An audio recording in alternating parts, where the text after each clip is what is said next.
2025க்கு richest person யாருன்னு பிரிட்டன்ல கேட்டா இவர் பேரை தாங்க சொல்லுவாங்க.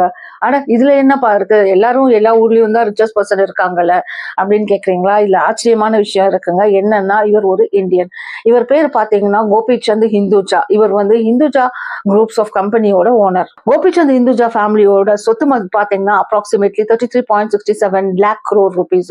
இவங்க செய்யாத பிசினஸே கிடையாது. லூப்ரிகன்ட், ட்ரக்கிங், கேபிள் டெலிவிஷன் செக்டார்ஸ்ல இருக்காங்க. அதே நேரத்துல பேங்கிங் செக்டர்ஸ்ல இருக்காங்க. கோபிச்சந்த் படிச்சதெல்லாம் இந்தியால. அவர் வந்து கிராஜுவேஷன் முடிச்சது 1959ல முடிச்சிருக்காரு மும்பைல ஜெயந்த் காலேஜ்ல.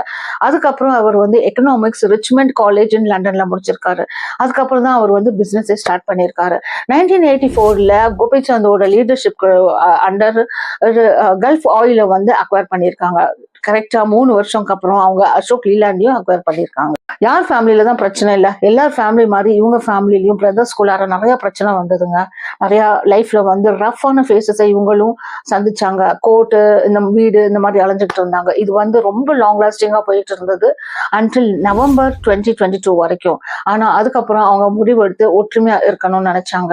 இந்த கோர்ட் டிஸ்பியூட்லாம் முடிஞ்சிருச்சு. ஒற்றுமையா இருந்த காரணத்துக்காக என்னாச்சு, 2025ல வந்து பிரிட்டன்லயே அவங்க தான் ரிச்சஸ்ட் பர்சன். பிரிட்டிஷர்ஸ் இந்தியாவை வந்து ஆட்சி செஞ்ச காலம் பாத்தீங்கன்னா 200 வருஷம்.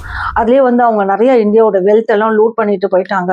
நேச்சர் வந்து எப்பயுமே ஒன்னா இருக்காதுங்க. நேச்சரோட சைக்கிள் வந்து மாறிட்டே இருக்கும். இதுல இருந்து நம்ம தெரிஞ்சுக்கலாம். ஸோ இந்த இதை கேட்டோன்னா உங்களுக்கு என்ன தோணுச்சுன்னு கமெண்ட்ல ஷேர் பண்ணுங்க.